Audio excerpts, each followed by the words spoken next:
ఇప్పుడు ప్రారంభమయ్యేది దేశంలోనే అతి పెద్ద ముఖాముఖి చర్చ. ఆప్కి అదాలత్. మీ రజత్ శర్మ.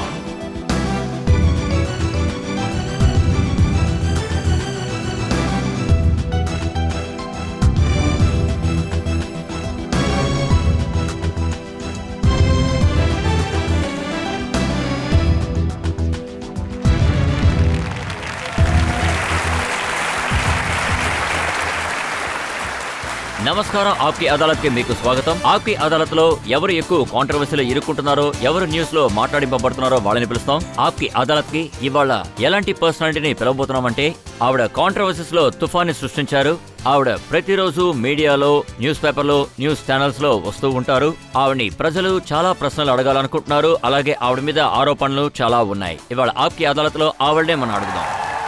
హిందీ సినిమాల్లోని ఐటమ్ గర్ల్ రాఖీ సావంత్ ఆప్కి అదాలత్ లో హాజీ అవ్వాలి.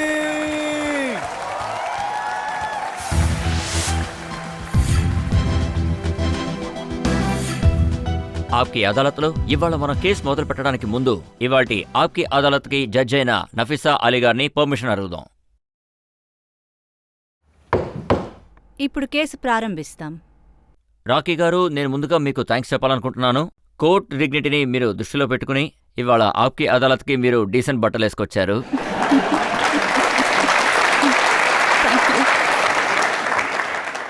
యాక్చువల్లీ మీరు ఇక్కడ ఉన్న విషయం నాకు బాగా తెలుసు. సో నాకేమనిపించిందంటే శారీ కట్టుకొని వెళ్తే బెటర్గా ఉంటుంది. భయంతోనా? అవును సార్, భయంతోనే. ఎందుకంటే నన్ను మీరు ఎలాంటి ప్రశ్నలు అడుగుతారో నాకు తెలియదు. కోర్టుకి ఎలాంటి డ్రెస్లోనే వస్తారని అడిగితే అందుకే శారీలో వస్తే బెటర్ అని అనిపించింది. ఇందులో ప్రాబ్లం ఏంటంటే జనాలు మిమ్మల్ని గుర్తుపట్టకపోవచ్చు కదా.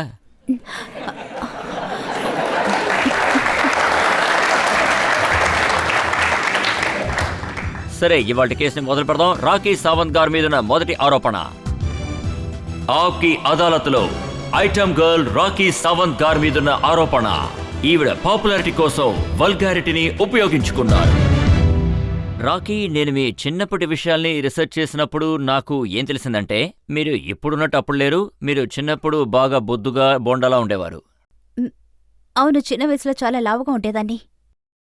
చాలా చాలా ఇన్నోసెంట్. ఈరోజు కూడా. తర్వాత మీరు చూశారంటే రోజులు గడిచే కొద్దీ మనం మారాల్సి ఉంటుంది. కానీ నేను డాన్స్ చిన్నప్పటి నుంచే చేస్తాను. మీ నాన్నగారు ముందు బాగా చదువు, మిగతావన్నీ జీవితానికి ఉపయోగపడవని చెప్పేవారు. మా నాన్న చాలా స్ట్రిక్ట్. మా అమ్మ అంతా స్ట్రిక్ట్ గా ఉండరు, కానీ నాన్న చాలా స్ట్రిక్ట్. నేను ఎప్పుడు అద్దం ముందు డాన్స్ ఆడడం చూసినా ఒకటి చెంప దెబ్బ తినాలి. తర్వాత ఇంకా చాలా విషయాలు జరిగాయి నా జీవితంలో. మా నాన్నని చూస్తూ ఉంటాను. ఆయన లేరంటే నేను స్టార్ట్ చేస్తాను. ఒకవేళ మా నాన్న డ్యూటీ నుంచి వచ్చారని తెలిస్తే నేను బెడ్ కిందకి వెళ్ళి దాక్కుంటాను. రాఖీ, మీరు డాన్స్ చేయడం మొదలుపెట్టినప్పుడు అసలు అది ఎలా ఉందంటే, అసలు మీరు ఎలాంటి డిగ్నిటీని క్యారీ చేయలేదు. నేను అంతగా ఏం డాన్స్ ఆడాను? నాకు తెలిసి నేను ఆడే డాన్సు అది ఈ కాలపు ట్రెండింగ్ డాన్సే. నేను వెస్ట్రన్ డాన్స్ ఆడతాను. నాకేమనిపిస్తుందంటే నేను చాలా బాగా డాన్స్ ఆడతాను అని. తర్వాత మీరు నన్నే అడుగుతూ ఉండకండి. ఇక్కడ చాలా మంది ఉన్నారు, చాలా ప్రజలు ఉన్నారు, వాళ్ళందరినీ అడగండి. నా డాన్స్ చాలా స్టైలిష్ గా ఉంటుంది. స్టెప్స్ అన్ని బాగుంటాయి. నా స్టెప్స్ అన్ని అరేంజ్ చేసేదే నా కొరియోగ్రాఫర్. మీ కొరియోగ్రాఫర్ ప్రాబ్లం కాదు, మీ స్టెప్స్ కూడా ప్రాబ్లం కాదు. మీరు డాన్స్ చేయడానికి వేసుకునే బట్టలే అసలు ప్రాబ్లం. ఇదంతా మా చేత చేయిస్తున్నారు. కొరియోగ్రాఫర్ మాకు స్టెప్స్ ఇస్తున్నారు. ఒకవేళ ఏదైనా సెక్సీ స్టెప్ ఆడాలంటే ఐఎమ్ సారీ. ఆయన మాతో చెప్తారు మీరు ఎలాగా ఆడాలి, అప్పుడే మీరు సేల్స్ అవుతారని, అప్పుడే మీ వీడియో సేల్స్ అవుతుందని. తర్వాత కాస్ట్యూమ్ గురించి చెప్పాలి అంటే నేను డైరెక్టర్నో లేక ప్రొడ్యూసర్నో కాలర్ పట్టుకుని అడగలేను. సార్, మీరెందుకు నాకు ఇంత పొట్టి బట్టలిస్తున్నారు, శారీలో ఆడనివ్వండి అని. మీరు సల్వార్ కమీస్ అడిగారంటే మీరు సేల్స్ ఎవరు? మిమ్మల్ని అసలు ఎవరు చూడరు. మేము వీడియోకి ఎంతో ఖర్చు పెడుతున్నామని చెప్తారు. సినిమాకి ఎంత ఖర్చు పెడుతున్నావు, వీడియో సేల్స్ అవ్వాలంటే ఇదంతా చెయ్యాలి అని చెప్తారు. ఇదే సార్ నిజం. నేనిదంతా ఫేస్ చేసే ఇక్కడికొచ్చాను. మనకిష్టం లేకపోయినా మనం అలాంటి డ్రెస్సులు వేసుకునే సర్తీరాలి. రాఖీ, మీరు చేసే వీడియో ఆల్బమ్స్కి కావాలంటే డైరెక్టర్స్ అలా చెప్పుండొచ్చు. కానీ మీరు స్టేజ్ షోస్కి వెళ్ళేటప్పుడు ఎలా డ్రెస్ చేసుకోవాలన్నది మీరే కదా డిసైడ్ చేస్తారు. నేను కోలాపూర్లో షో చేసేటప్పుడు ప్రాబ్లం అయింది. దానికి ముందు నేను ఎన్నో షోస్ చేశాను, కానీ నా మొదటి పాట. రాఖీ, మీ వీడియోస్ తాలూకు ఫొటోస్ ఇప్పుడు నా దగ్గర ఉన్నాయి. ఏ ఎయిర్ హోస్టెస్ ఇలాంటి డ్రెస్ వేసుకుంటారు చెప్పండి. సార్ అది మా డైరెక్టర్ రాహుల్ సూద్. ఆయన ఏం చెప్పారంటే నేను ముందు డీసెంట్ గానే డ్రెస్ చేసుకున్నాను. నేను పూర్తిగా జాకెట్ వేసుకుని ఫోటో షూట్ చేస్తూ ఉన్నాను. ఆయన అది బాలేదన్నారు. నిజం చెప్తున్నాను, ఆయనేవి కనిపించట్లేదన్నారు. నేను అడిగాను వాట్ యు మీన్ సార్? ఆయన నాతో అన్నారు నీ షర్ట్ పట్టుకుని అలాగే పుల్ అవుట్ చేయండి అన్నారు, లైక్ దిస్. అప్పుడు నేను ఓకే అన్నాను. బికాస్ నేను మా డైరెక్టర్ మాట వినాలి కదా, ఎందుకంటే ఆయన ఆ సినిమాకి డైరెక్టర్. సో ఆయన చెప్పగానే నేను కూడా ఇలా చేశాను. తర్వాత చూస్తే ఈ ఫోటో వచ్చింది, అందులో నా తప్పే ఉంది సార్.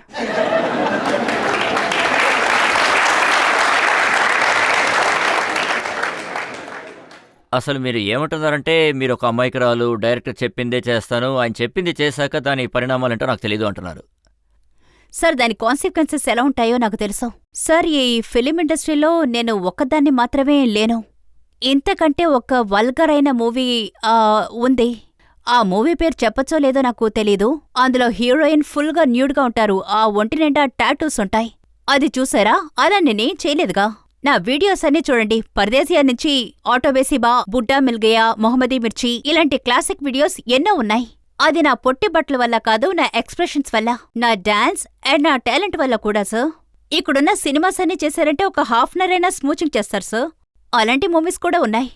అలాంటి మూవీస్ ని స్టాప్ చేయాలి సార్. మీరు నన్ను తప్పు చెప్పడం కరెక్ట్ కాదు సార్. మీ వీడియోస్ని ఫ్యామిలీ వాళ్ళందరూ కూర్చుని కలిసి చూడగలరని మీరు అనుకుంటున్నారా? సార్ చూస్తున్నారు. నాకు ఫ్యామిలీ సైట్స్ నుంచి కూడా కాల్స్ వస్తున్నాయి. ఎవరికి 2-3 పిల్లలున్నారో వాళ్ళు చెప్తున్నారు, ఆ లేడీ చెప్తున్నారు మ్యామ్ మీరు చాలా హాట్. మేల్ని కూడా వదిలేండి సార్.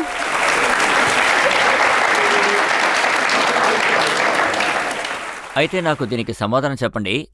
అన్నీ కరెక్ట్గానే జరుగుతున్నాయంటే ఇలా కూడా జరిగింది. ఫరాఖాన్ గారితో మేహునా సినిమాలో పనిచేశారు.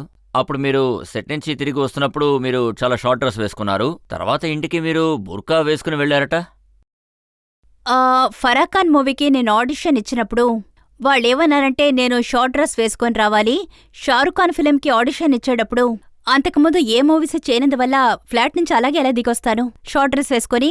సో ఆ ఆలోచన ఎలా వచ్చిందో నాకు తెలీదు. నేను షార్ట్ డ్రెస్ వేసుకున్నాను, దానిపై బుర్కా వేసుకున్నాను. ఇప్పుడు నేను బిల్డింగ్ నుంచి ఈజీగా రాగలను. తర్వాత అలాగే వెళ్లి ఆడిషన్ ఇచ్చాను. తర్వాత ఆడిషన్కి వెళ్ళేటప్పుడు వాళ్ళు భయపడిపోయారు ఈ అమ్మాయి ఎందుకొచ్చింది అని. తర్వాత వాళ్ళేమన్నారంటే మీరు అక్కర్లేదు ఇంటికి వెళ్ళిపోండి అని. ఏంటి ఫుల్గా డ్రెస్ వేసుకున్నారు, నేను లోపల షార్ట్ డ్రెస్ వేసుకుంది వాళ్ళకి తెలీదు. నేనేమన్నానంటే కెమెరా స్టార్ట్ చేయండి ఆడిషన్ ఇస్తాను అని. వాళ్ళేమన్నారంటే మీరు అక్కర్లేదు మాకు టీనేజరే కావాలి అని. అది స్వీట్ లుకింగ్ గర్ల్ అయి ఉండాలి, మినీ స్కర్ట్ వేసుకోవాలి అని. నేనేమన్నానంటే మీరు కెమెరా స్టార్ట్ చేయండి, అక్కడ షారుఖ్ కూడా ఉన్నారు. అప్పుడు వాళ్ళేమన్నారంటే సరేనమ్మా ఏదో ఒకటి చేయి. వాళ్ళు కెమెరా స్టార్ట్ చేశారు. కెమెరా స్టార్ట్ చేయగానే నేను బుర్కాని ఓపెన్ చేశాను. మీరు నమ్మరు, నేను నెక్స్ట్ డేనే ఐబ్రో చేయలేదు, వ్యాక్సింగ్ చేయలేదు. నెక్స్ట్ డేనే నేను ఫ్లైట్ ఎక్కాను ఈ సినిమా కోసం, just because of short dress. వాళ్ళు నన్ను సెలెక్ట్ చేశారు. నాకు ఈ సినిమాలో ఒక పెద్ద రోల్ ఉంది. షారుఖ్ ఖాన్ సార్ ఫైటింగ్ వల్ల నా రోల్ అంతా కట్ చేసి పారేశారు. షార్ట్ డ్రెస్ మాత్రమే కనిపించింది. మీరేం చెప్పదలుచుకున్నారు? మీలాంటి అమ్మాయిలకి ఫిలిం ఇండస్ట్రీలో పని దొరకాలి అంటే వాళ్ళు ఇలాంటి షార్ట్ డ్రెస్సులు వేసుకోవాలంటారా? నేను ఈ ఫిలిం ఇండస్ట్రీకి వచ్చి 5-6 ఇయర్స్ మాత్రమే అయింది. ఇప్పుడే నాకు హైపప్ వచ్చింది. నేను 4 ఏళ్లు కష్టపడ్డాను. నేను ఎక్కని సినిమా ఆఫీస్ లేదు. తర్వాత ఫోటో చూపించాను, ఆడిషన్ ఇచ్చాను. అందరూ తప్పుగా మాట్లాడడం వినాల్సి ఉండేది. ఏడుస్తూ తిరిగొచ్చేదాన్ని. మా అమ్మ ప్రేమగా చెప్పేది, పర్వాలేదమ్మా ఒకరోజు ఈ సినిమా ఇండస్ట్రీలో నీకు మంచి పని దొరుకుతాది అని. మేబీ నాకు పెద్ద హీరోయిన్ రోల్ దొరకకుండా ఉండొచ్చు, ఎందుకంటే నేను ఏ తప్పు చేయకుండా ఉండడం వల్ల. కానీ నేను స్ట్రగుల్ చేసి వచ్చాను. నేను మొట్టమొదటిసారి ఐటెం గర్ల్ గానే స్టార్ట్ చేశాను. సో ప్రజల్లారా, నేను ఇలా చెప్తున్నానని తప్పుగా అనుకోవద్దు. నేను ఓపెన్ గా చెప్పాలంటే ఎవరి బెడ్ నేను ఎక్కలేదు, కానీ నేను షార్ట్ డ్రెస్ వేసుకునే పైకొచ్చాను. ఇది నిజం. నేను ఈ విషయాన్ని మనసు విప్పి మీతో చెప్పాలని ఇక్కడికొచ్చాను. మీరు ఏం చెప్తున్నారంటే ఫిలిం ఇండస్ట్రీలో ఇలాంటి ఆఫర్స్ వస్తున్నాయి, కాస్టింగ్ కౌచ్ ఆఫర్స్ వస్తే ఇలాంటి పనులు చెయ్యాలి అని. ఇలా జరుగుతుంది సార్. పెద్ద పెద్ద ప్రొడ్యూసర్స్, డైరెక్టర్స్ ఈ విధంగా చేయరు. వాళ్ళు డీసెంట్గానే ఉంటారు. కానీ కొంతమంది ఫిలిం ఇండస్ట్రీని ఎంతగా పాడు చేశారు అంటే వాళ్ళ మన ఫిలిం ఇండస్ట్రీని నాశనం చేశారు. కొంతమంది ఉన్నారు, కొన్ని యాక్ట్రెసెస్ కూడా ఉన్నారు. సార్ మీ ఛానల్లో చూపించారు ఆ యాక్టర్ కాస్టింగ్ కౌచ్ గురించి. కొంతమంది ఇలా ఉన్నారు, పాపం ఆడపిల్లలు లైఫ్లో గెలవాలని ఎన్నో ఆశలతో ఇక్కడికొస్తారు. హీరోయిన్ అవ్వాలి, సినిమాలో ఏదో సాధించాలి అని. కానీ కొందరు వాళ్ళని మిస్యూజ్ చేస్తున్నారు. కొందరు చెడ్డ డైరెక్టర్స్ అంటే సీక్రెట్ మనుషులు ఉన్నారు. వాళ్ళకి యాక్టింగ్ అవసరం లేదు, డాన్స్ అవసరం లేదు. వాళ్ళకి కావాల్సింది ఒకటే, ఏమంటారు అంటే స్కిన్ టెస్ట్ తీసుకుందావు అని. స్క్రీన్ టెస్ట్ కాదు, స్కిన్ టెస్ట్. ఇదేమిటి, అమ్మాయిలు ఆశగా వస్తున్నారంటే వాళ్ళకి సినిమాలో పనివ్వండి. సార్ నేను టాలెంటెడ్ అంటే టాలెంట్ ఉంటే అది తర్వాత ఆడియన్స్కి వెళ్ళి చేరుతుంది. ముందు మీ టాలెంట్ని ఇక్కడ మాకు చూపించండి అంటున్నారు. కానీ రాకీ, మీరు నింద మొత్తం వాళ్ళ మీదే వేస్తున్నారు. అమ్మాయిలు ఏం చేస్తున్నారు, వాళ్ళు ఎలాంటి ఫొటోస్ చూపిస్తున్నారు, వీటి అన్నిటిని అమ్మాయిలకి వేరే దారి లేదు. ఆ అమ్మాయిలు గ్రామాల నుంచి ఇక్కడికి వచ్చేటప్పుడు చాలా సింపుల్గా 2 జళ్ళు హాఫ్ శారీతో వచ్చుంటారు. బాంబేకి రాగానే చేంజ్ అయిపోయి అలాగే హాఫ్ డ్రెస్. ఫిలిం ఇండస్ట్రీలో ఇలాగే జరుగుతుంది. రాకీ, ఇక్కడ ఆడియన్స్ లో కూర్చున్న పబ్లిక్ ని మనం క్వశ్చన్స్ అడుగుదాం, ఇది ఎవరికి వల్గర్ గా కనిపిస్తుంది అని. ఎవరెవరికైతే ఇది వల్గర్ గా కనిపిస్తుందో వాళ్ళ చేతిలో తన్ని చూద్దాం. రాకీ, ఈ ప్రజలే డిసైడ్ చేస్తారు ఏది కరెక్టు ఏది తప్పు సార్, అని. ఇది చాలా తప్పు. అందరూ నా వీడియోస్ చూస్తారు, అందరికీ నా ఫోటో కావాలి. ఇదంతా తప్పు. ఇక్కడ పాలిటిక్స్ జరుగుతుంది. మీకు తెలుసా, బనారస్లో శారీలు చేసేవాళ్ళు, శారీ మేకర్స్ మీకొక శారీ పంపించారు. మై గాడ్, నాకు అక్కడ తెలీదు. న్యూస్ పేపర్స్ లో ఏమని వచ్చిందంటే, మేము రాకీ సావంత్ గారి కోసం చాలా చీరలు చేర్చి పెట్టాం, మేము ఆవిడకి పంపిస్తాం అని. ఎందుకంటే ఆవిడ ఫుల్లీ కవర్డ్ డ్రెస్ వేసుకోండి.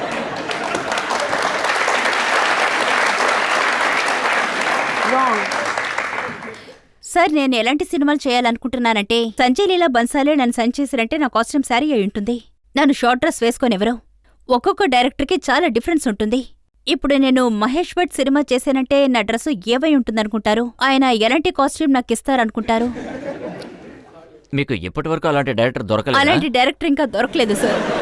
నేను నిజంగా చెప్తున్నాను, అలాంటి డైరెక్టర్ ఇంతవరకు దొరకలేదు. ఎవరు నేను శారీ కట్టుకుంటే ఇంతవరకు తీసుకుంటానని చెప్పలేదు. వాళ్ళకి ఇదే కావాలి. నా అక్యానా మార్ ఎంత మంచి పాట. అక్యానా మార్, మీరు నమ్మరు, నేను ప్రీతి నందియానా సార్ని అడిగాను, సార్ నా కాస్ట్యూమ్ ఎక్కడా అని. హ్యాంగర్లో 2 పీస్ మాత్రమే కనిపిస్తోంది. తర్వాత భయపడి అడిగాను, సార్ ఇది ఎలా వేసుకుంటాను అని. తర్వాత నేను వేసుకున్నాను, ఎందుకంటే బికాస్ అది మంచి పాట. ఒకవేళ నేను వేసుకోకపోతే ఇంకెవరైనా వేసుకునేవాళ్ళు. నా పనిని ఎందుకు వదులుకోవాలి, అందుకే కానీ వేసుకున్నాను. వల్గారిటీ అనేది మీ డాన్స్ లో, మీ పనుల్లో ఖచ్చితంగా ఉన్నాయి. ఇక మీరు పాపులారిటీ కోసం ఈ వల్గారిటీని బాగా వాడుకున్నారు. అవును సార్, ఒప్పుకుంటాను సార్. నేను చాలా షార్ట్ కాస్ట్యూమ్ వేసుకున్నాను. ఇక ఎప్పుడు నేనంత షార్ట్ కాస్ట్యూమ్ వేసుకోను. మీరు ఈ మాట పబ్లిక్కి ఇవాళ ఇవ్వగలరా? అవును.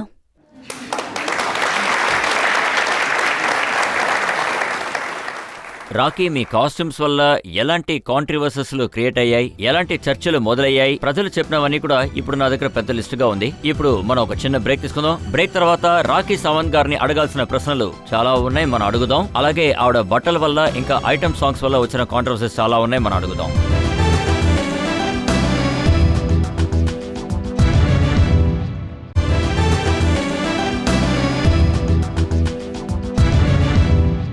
ఇవాళ మనం ఆప్కి అదాలత్లో కేసు జరుపుతున్నది పాపులర్ ఐటమ్ గర్ల్ అయిన రాకీ సావంత్ గారి మీద. ఆప్కి అదాలత్లో తర్వాత ఆరోపణ.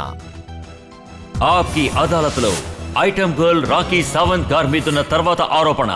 న్యూస్ లో ఉండాలని ఈవిడ కాంట్రవర్సీస్ ని క్రియేట్ చేస్తూ ఉంటారు.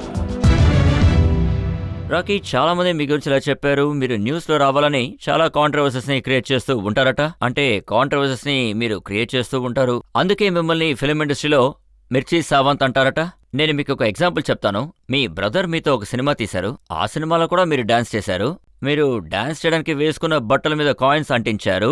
అప్పుడు శివసేన మెంబర్స్ ఏమన్నారంటే, మన నేషనల్ సింబల్ని ఇలా అవమానించకూడదు అన్నారు. బాంబేలో ఎన్నో బియర్ బార్స్ ఉన్నాయి, అక్కడ డబ్బలా ఎగురుతూ ఉంటాయి. అప్పుడంత అవమానంగా ఉండదా?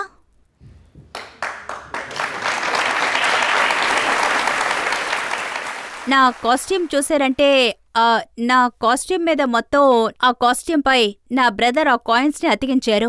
ఎందుకంటే ఆ మూవీ పేరు హాట్ మనీ. మీతో వీడియో తీసినా సరే, మీతో సినిమా తీసినా సరే, హాట్ అనే పదం అసలు అక్కడికి ఎలా వస్తుంది? మీ బ్రదర్ తీసిన సినిమా పేరు కూడా హాట్ మనీ.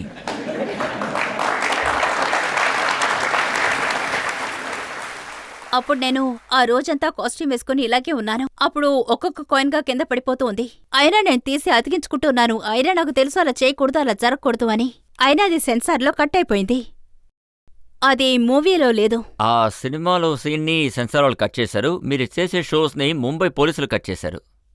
మీరు ఎప్పుడు ఏ షో చేయడానికి వెళ్ళినా మహారాష్ట్ర పోలీస్ దానికి తడ వేస్తున్నారు. వాళ్ళు చేసింది చాలా తప్పు సార్. మహారాష్ట్ర పోలీస్ ఏమనుకున్నారో తెలీదు, నా మీద వాళ్ళకంతా కోపం. వాళ్ళు నా దగ్గర చేసిన పనికి నేను మనసారా చాలా బాధించబడ్డాను. పోలీస్ నాతో అలా చేసింది రియలీ అన్కాన్స్టిట్యూషనల్. నాకు చాలా కష్టంగా ఉంది. చూడండి రాకీ గారు, ఈ విషయం ముందు మొదలైంది కోలాపూర్లో. అక్కడ మీరు ఒక షో చేశారు. ఆ ఊళ్ళో ఏమన్నారంటే మీరు చాలా పొట్టి పొట్టి డ్రెస్సులు వేసుకున్నారు, అది చూడడానికి చాలా ఇబ్బందిగా ఉందన్నారు. నేను చిన్న డ్రెస్ వేసుకున్నానని నాకు అనిపించలేదు సార్. ఆ కోలాపూర్ షో క్లిప్పింగ్స్ ఇప్పుడు నా దగ్గర ఉన్నాయి. మీరు చూసారంటే మీకే అనిపిస్తుంది చాలా పొట్టి డ్రెస్సులు వేసుకున్నాను అని. ఒప్పుకుంటాను, కొంచెం డీప్ నెక్ వేసుకున్నాను. సరే, అది నా ఆర్గనైజరే చేశారు. కొంచెం డీప్ నెక్క లేదా ఎక్కువ డీప్ నెక్క అని.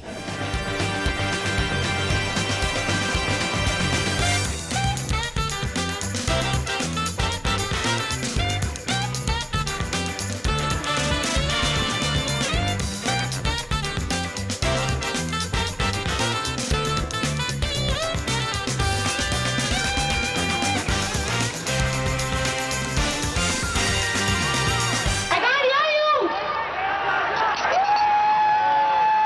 Scream for Rocky Sawant, come on! All the best, everyone. And Rocky Sawant loves you a lot because I love you. Take care. Sir. ఇప్పుడు మీరు దీన్ని ఎలా డిఫెండ్ చేయబోతున్నారు? ఇది చాలా డీప్. సార్, కెమెరామెన్ కావాలనే నన్ను జూమ్ చేసి తీశారు. ఆయన కావాలనే జూమ్ అక్కడికే చేశారు.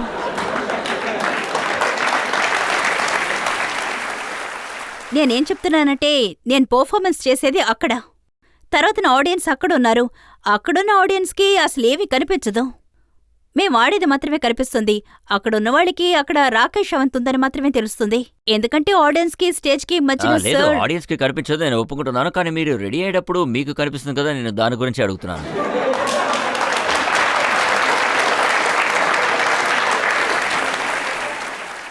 నేను ఒప్పుకుంటాను, నేనది ముందే చెప్పాను, అది కాస్త డీప్ నెక్కే అని. కానీ మళ్ళీ చెప్తున్నాను, ఆ కాస్ట్యూమ్ ని నేను రెడీ చేయమనలేదు.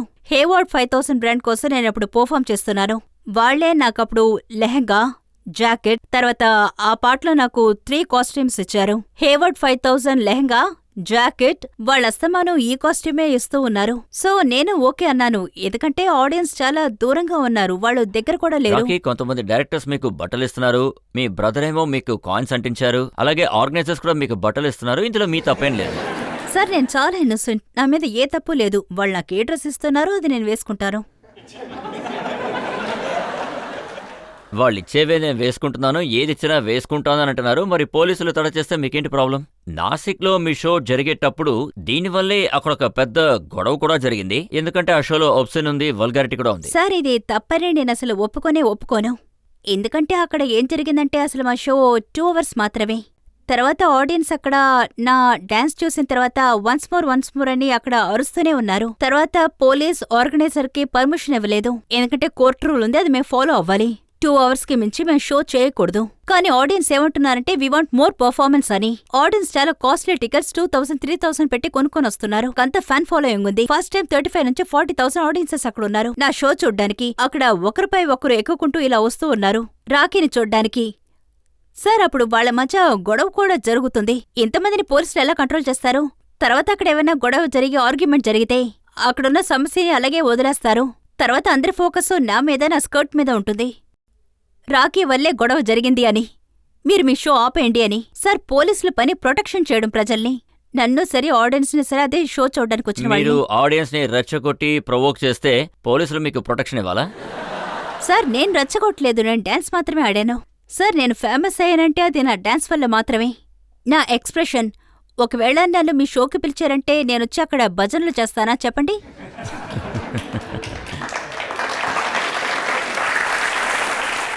సార్, నన్ను బుక్ చేసింది ఐటెం గర్ల్ గా. నేను ఒక ఐటెం గర్ల్ అని అందరికీ తెలుసు. మీరు వాళ్ళని షోకి పిలిచారు.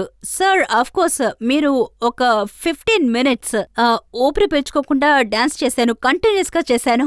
సో నాకు ఏమీ తెలీదు, వంగితే కెమెరా ఎక్కడికి వెళ్తుందో నాకు తెలీదు. నేను డాన్స్ మాత్రమే చేశాను, అంతే. అందుకే పోలీసులకి ఏమనిపిస్తుందంటే ఇలాంటి డాన్సులన్నీ పోలీస్కి ఏమనిపిస్తుందంటే నేను హాట్ అని. హాట్గా ఉంటే హాటే. వాళ్ళు నన్ను ప్రొటెక్ట్ చేయాలి, పబ్లిక్ ని ప్రొటెక్ట్ చేయాలి. అందుకని నా షోస్ ని స్టాప్ చేయకూడదు. పబ్లిక్ ని ప్రొటెక్ట్ చేయడానికే మీ షోస్ ని స్టాప్ చేస్తున్నారు. అలాంటిదంతా ఏం లేదు సార్. సార్, నేను మీకు రాసివ్వడానికి సిద్ధంగా ఉన్నాను ఈ కోర్టులోనే. ఎప్పుడు పర్ఫామ్ చేసినా షార్ట్ డ్రెస్ వేను, ఫుల్ డ్రెస్సే వేస్తాను అని. ఈ వల్గారిటీ అనేది అంటే ఆబ్సిన్ అనేది కేవలం మీ షోలో మాత్రమే అందుకుంది. లేదు సార్, నాకు ఎక్కడది వల్గర్గా అనిపించలేదు. ఆడియన్స్కి అలా అనిపించలేదు. ఇప్పుడు మనం ఆడియన్స్నే అడిగి తెలుసుకుందాం మీ వల్గారిటీ గురించి, మీ షోస్ గురించి వాళ్ళు మిమ్మల్ని ఏదైనా అడగాలనుకుంటున్నారా అని. మీరు అడగచ్చు. కల్పనా చావ్లా, మేధా పాట్కర్, అరుంధతి రాయ్ వీళ్ళందరూ మన దేశానికి ఎంతో గొప్ప పేరు తీసుకొచ్చారు. మీ వల్గర్ సాంగ్లతో వీళ్ళందరికీ చెడ్డ పేరు తీసుకొస్తున్నారు. ఇందులో మీ తప్పు ఎంతమాత్రమని చెప్పగలరా?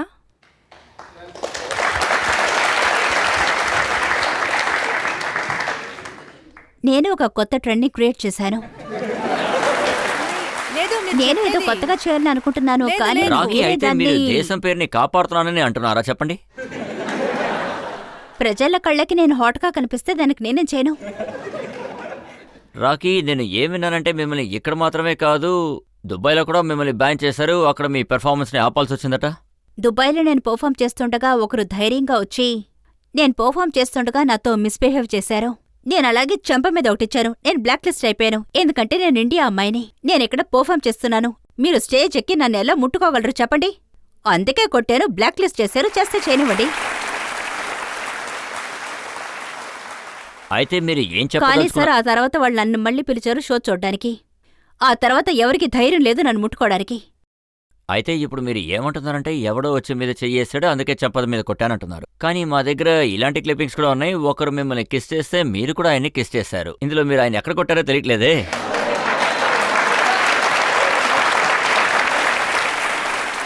ఇప్పుడు మనం ఒక చిన్న బ్రేక్ తీసుకుందాం రాకీ. ఆ తర్వాత ఈ ఇన్సిడెంట్ గురించి మనం మాట్లాడుకుందాం. మీకు ఆ ఫొటోస్ అన్ని చూపిస్తాను, అప్పుడు మీకే తెలుస్తుంది అక్కడ ఏం జరిగింది ఇలాంటివన్నీ. Sir, I really like you, మిమ్మల్ని గౌరవిస్తున్నాను, అందుకే సార్ నేను మీ షోకి వచ్చాను. ఇప్పుడు మనం ఒక బ్రేక్ తీసుకుందాం. బ్రేక్ తర్వాత రాకీ గారి మీద ఆరోపణలు కొనసాగుతాయి. వెయిట్ చేయండి.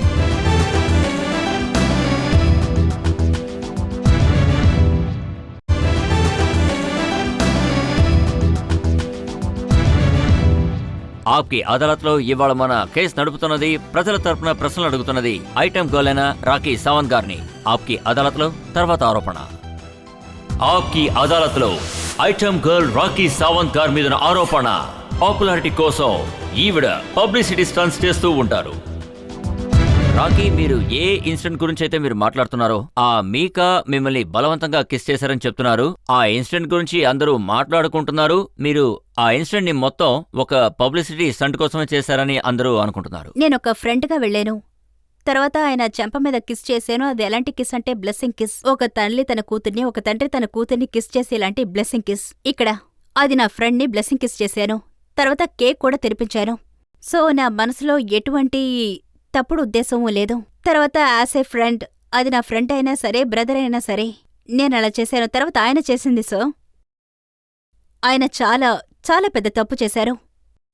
రాకీ, అలా ఒకసారి చేసుండకూడదు. రాకీ, అంత దారుణంగా ఒకసారి మనం మీరు ఏం ప్రవర్తిస్తారని చేశారో అనుకోలేదు. చూద్దాం. అప్పుడే మనకు ఒక క్లారిటీ వస్తుంది. మీరు ఎలా ఆయనకి కేక్ వినిపించారు, తర్వాత మీరు ఆయన ఎలా కిస్ చేశారు, ఇలాంటివి అన్నీ కూడా మనకి క్లియర్గా తెలుస్తాయి.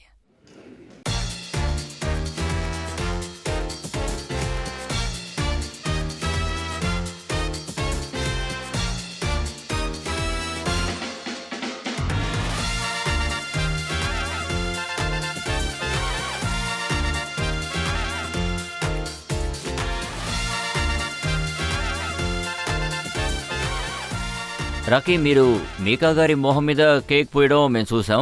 ఒక ఇంటిమేట్ ఫ్రెండ్ అయితేనే, అలాగే ఒక క్లోజ్ ఫ్రెండ్ అయితే మాత్రమే ఇలాంటి పని చేస్తారు. సార్, నేనేం ఫస్ట్ టైం మీట్ అవ్వడం లేదు. ఫస్ట్ టైం మీట్ అయి ఉంటే నేనేవి ఇలాగా కేక్ తినిపించేదాన్ని కాదు. మేము ఎన్నోసార్లు మీట్ అయ్యాం సార్. అది బర్త్డే, మేము బర్త్డేనే సెలబ్రేట్ చేస్తున్నాం. తర్వాత నేను ఆయనకి కేక్ తినిపించడానికి వెళ్ళాను. ఆయన చేయిని గట్టిగా పట్టుకున్నారు. అప్పుడు నాకు కోపం వచ్చి ముఖమంతా కేక్ రాశాను, నీ బర్త్డేనే కదా అని. నేను అస్సలు ఊహించలేదు ఆయన నాతో అంత తప్పుగా నడుచుకుంటారు అని.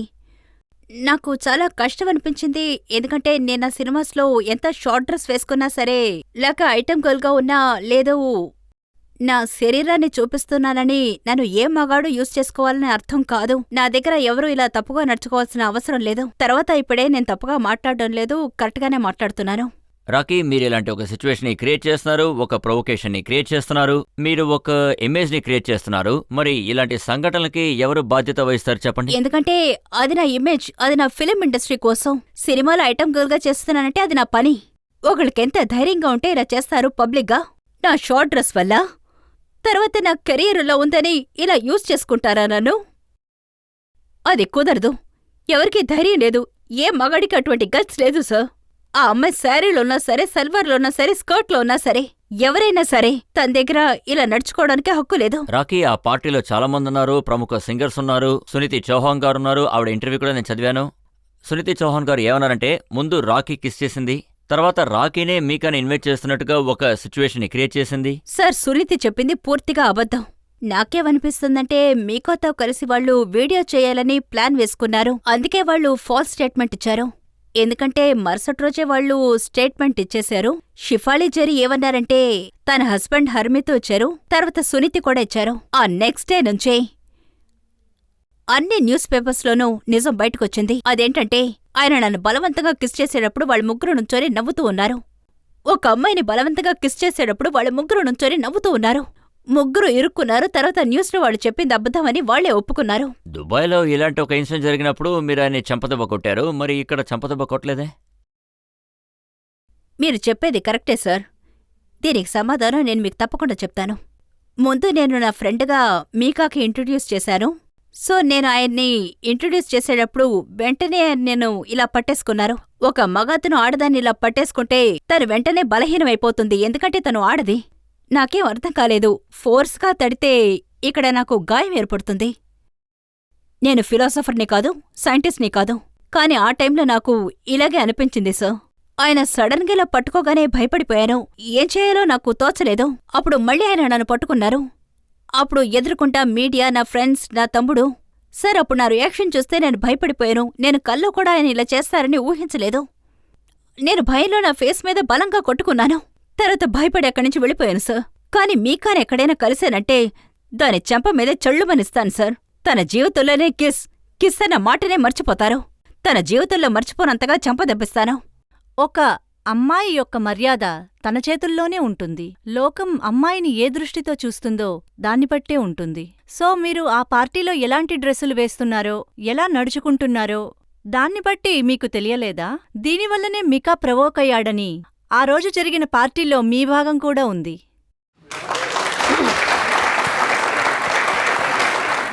నేను పర్సనల్ లైఫ్లో మీలాంటి డ్రెస్ వేసుకుంటాను. ప్రతివారం సిద్ధి వినాయకుడి గుడికి వెళ్తాను.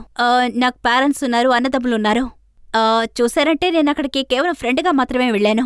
You know, as a friend. కానీ నా ఫ్రెండ్ ఇలా అసహ్యంగా ప్రవర్తిస్తాడని నాకు అసలు తెలీదు. మీడియా ముందే ఆవిడ ఏమడుగుతున్నారంటే, మీకా గారు చేసింది తప్పు, ఆయనకి శిక్ష పడాలి, ఈ విషయం అందరూ ఒప్పుకుంటున్నారు. కానీ ఆవిడ ఏమంటున్నారంటే, ఇందులో మీ తప్పు కూడా ఉంది. కానీ మీరు అక్కడికి ఎలా వెళ్లారో, మీరు ఎలాంటి డ్రెస్ వేసుకున్నారో, ఇందులో మీ తప్పు ఉంది. దానికి మీరు ఏదైనా బాధపడుతున్నారా చెప్పండినే ఆవిడ అడిగారు.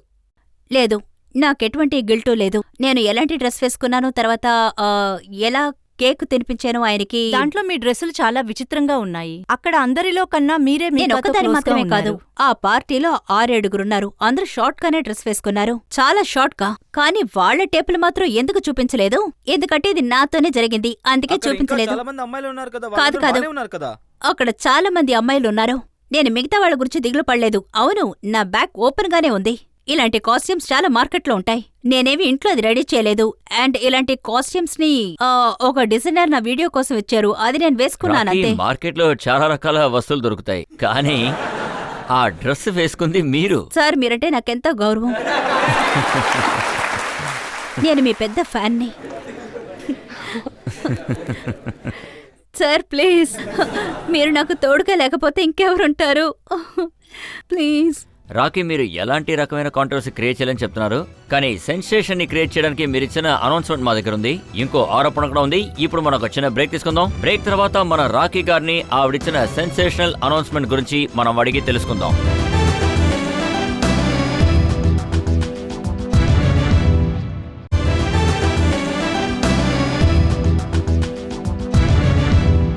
ఆప్కి అదాలత్లో ఇవాళ మనం కేసు నడుపుతున్నది ఐటమ్ గర్ల్ అయిన రాకీ సావంత్ గారి మీద. ఆప్కి అదాలత్లో రాకీ సావంత్ గారి మీద తర్వాత ఆరోపణ. ఆప్కి అదాలత్లో ఐటమ్ గర్ల్ రాఖీ సావంత్ గారి మీదున్న ఆరోపణ. ఆవిడ ఆలోచించుకుంటా స్టేట్మెంట్స్ ఇస్తూ ఉంటారు. రాఖీ, నా దగ్గర ఇలాంటి స్టేట్మెంట్స్ చాలా ఉన్నాయి. దాని గురించి ఏమంటున్నారంటే, మీరు పబ్లిసిటీ కోసమే ఇలాంటి స్టేట్మెంట్స్ ఇస్తున్నారు, న్యూస్ పేపర్ ద్వారా ఒక సెన్సేషన్ క్రియేట్ చేయడానికి. ఉదాహరణకి కజరారే పాట బయటకు వచ్చినప్పుడు మీరు ఏమన్నారంటే, ఆ సాంగ్ లో ఐశ్వర్యరాయ్ బదులు నేను ఉండాలి అని. సార్, నేను ఖచ్చితంగా ఉండాలి. ఎందుకంటే Aishwarya Rai miss world, miss universe. ఆవిడొక హీరోయిన్ మెటీరియల్. ఆవిడకి మీరు చూసారంటే ఇలాంటి ఐటమ్ నంబరో ఐటమ్ సాంగో సెట్ అవ్వదు. అది మా పని. అలాగా నడుము ఊపే పని అది మా పని సార్. అండ్ ఆ పాట నేను చేసుంటే ఇంకా బాగా చేసుండేదాన్ని సార్. అమితాబ్ బచ్చన్ అండ్ అభిషేక్ బచ్చన్. మీరు ఏమన్నారంటే, నేను ఇంకొంచెం హైట్గా ఉండుంటే సుష్మిత సంఘ్కి గట్టి పోటీ ఇచ్చేదాన్ని అన్నారు. లేదు, సుష్మిత సెన్తో ఎలాంటి కంపారిజన్ లేదు. Because she's very talented, she's very well spoken. So అలాంటిదేం లేదు. ఒకవేళ అది నోరు జారి వచ్చుండొచ్చు తెలియకుండా. నేను ఒక మనిషినే కదా. అలాగే మీ ఆల్బమ్ బుడ్డ అని బయటికి వచ్చింది. అప్పుడు మీరు ఏమన్నారంటే, నేను ముసలోళ్ళతో ఎక్కువ ఫ్రెండ్షిప్ చేయాలని కోరుకుంటున్నాను అన్నారు.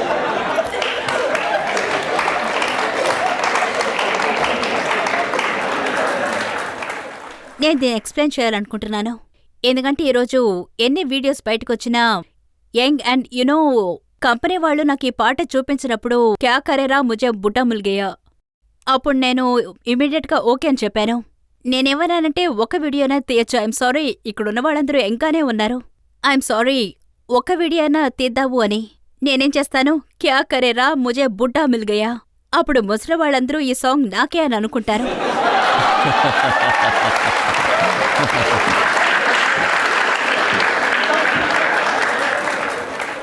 అందుకే ఈ న్యూస్ని నేను మనస్ఫూర్తిగా, సార్ ఏ న్యూస్ ఇచ్చినా నేను మనస్ఫూర్తిగానే ఇస్తాను. నా మాటలో ఏ పాలిటిక్స్ ఉండదు, ఏ రాజకీయం ఉండదు. నేను ఏ మాట్లాడినా మనస్ఫూర్తిగానే మాట్లాడతాను. అయితే మీ స్టేట్మెంట్సే సెన్సేషన్ని క్రియేట్ చేస్తున్నాయి. అలాంటిదే లేదు. ప్రజలకేమనిపిస్తుందంటే ఈ అమ్మాయి మాటల్లో ఏదో నిజం ఉందని. అందుకని ప్రజలు హెడ్లైన్స్లో వేస్తారు.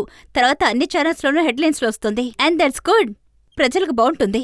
ఇప్పుడు మీ స్టేట్మెంట్స్ ఎంత బాగున్నాయో మన ప్రజలను అడిగి తెలుసుకుందాం. మీరు ఏ ఇండస్ట్రీలో అయితే ఉన్నారో అక్కడ పబ్లిసిటీ కోసం జనాలు ఏం చేయడానికైనా సిద్ధంగా ఉంటారు. అది మిక్కా ఇష్యూ అయినా కానీ ఇంకేదైనా కానివ్వండి. మీరు ఎందుకు ఇది చెప్పట్లేదు? మీకు ఏ లెవెల్కి పబ్లిసిటీ దొరుకుతుందంటే ఎవరికైతే మీరు తెలీదో వాళ్ళకు కూడా తెలుస్తుంది. అదేంటంటే మీ అవకాశాన్ని మీరు సరిగ్గా వాడుకున్నారని. లేదు బ్రదర్,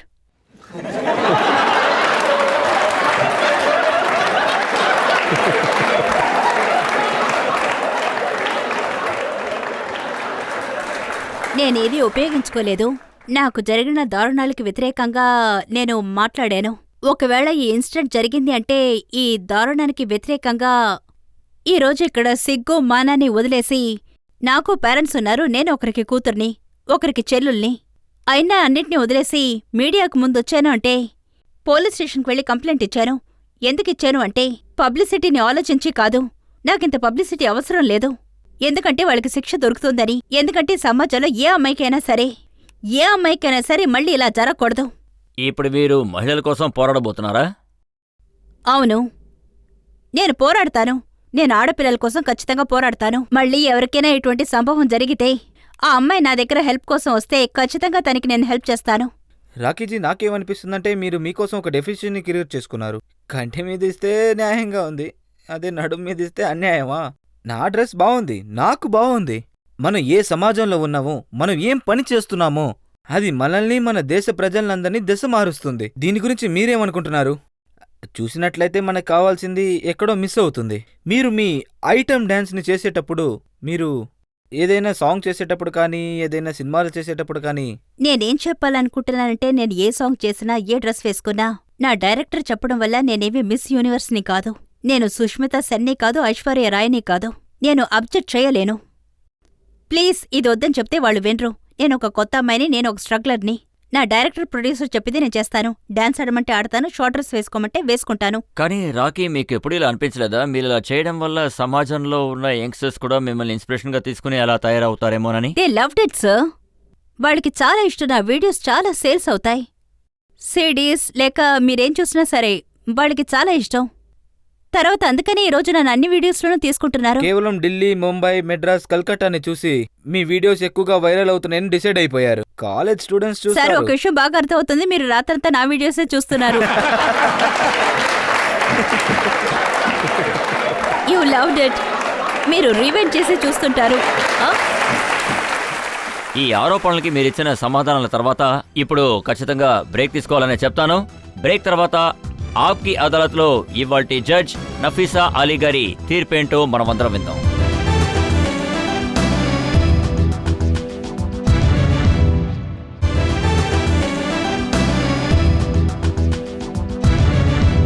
ఆప్కి అదాలత్లో ఇవాళ మనం కేసు నడిపింది రాఖీ సావంత్ గారి మీద. ఐటమ్ గర్ల్ రాఖీ సావంత్ గారిని మనం ఆవిడ వల్గారిటీ గురించి క్వశ్చన్స్ అడిగాం, ఆవిడ పొట్టి డ్రెస్సుల గురించి అడిగాం. అది మాత్రమే కాదు, మీకా గారితో ఆవిడ ఇన్వాల్వ్ అయిన ఇన్సిడెంట్ గురించి అడిగాం. ఆవిడ సమాధానం కూడా చెప్పారు. ఇవాళ ఈ కేసుకి సంబంధించి రాఖీ సావంత్ గారు ఇచ్చిన సమాధానాలను బట్టి ఇవాల్టి జడ్జ్ నఫీసా అలీ గారి తీర్పేంటో విందాం. నాకు తెలిసి రాఖీ సావంత్ ఎంతో నిజాయితీగా రాఖీ సావంత్ ఈ పోరాటంలో పాల్గొన్నారు. ఇది చాలా మంచి విషయం. ఎందుకంటే ఏ మొగాడైనా ఇలాంటి పనులు చేయకూడదు. అతను పబ్లిక్లో ఇలా కిస్ చేయడమనేది నేరం. It is wrong principally. కానీ నేను ఏం చెప్పాలనుకుంటున్నానంటే, చట్టాన్ని మీ చేతిలోకి తీసుకోకండి. మీరు చెప్పినట్లు అతనిని చెంపమీద కొట్టడమనేది మంచి విషయమే.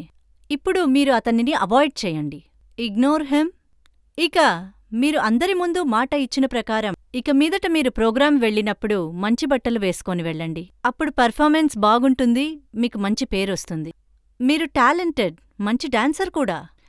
ఇక నాకు తెలుసు, ఈ ఫిలిం ఇండస్ట్రీలో స్ట్రగల్స్ అనేది చాలా కఠినమైన విషయం. స్ట్రగల్ చేస్తేనే ఎంతో ఉన్నత స్థాయికి వెళ్ళగలరు. అంతేకాదు, మీకు నా బెస్ట్ విషెస్ కూడా. మీరేంటంటే మీ కాస్టింగ్ని మీరే చూస్ చేసుకుంటున్నారు. అంటే ఐటమ్ గర్ల్స్, ఐటమ్ నంబర్ ఇదంతా వదిలేయండి. ఇప్పుడు మీకొక ఛాన్స్ దొరికింది. ఇప్పుడు మీరు దాంట్లో నుంచి బయటకు వచ్చి ఏదైనా సాధించవచ్చు. మిమ్మల్ని మీరు ప్రూవ్ చేసుకోవడానికి ఒక ఆస్కారం దొరికింది. నాకు తెలిసినంతవరకు ఇది మీరు ఫాలో అవ్వండి. Thank you.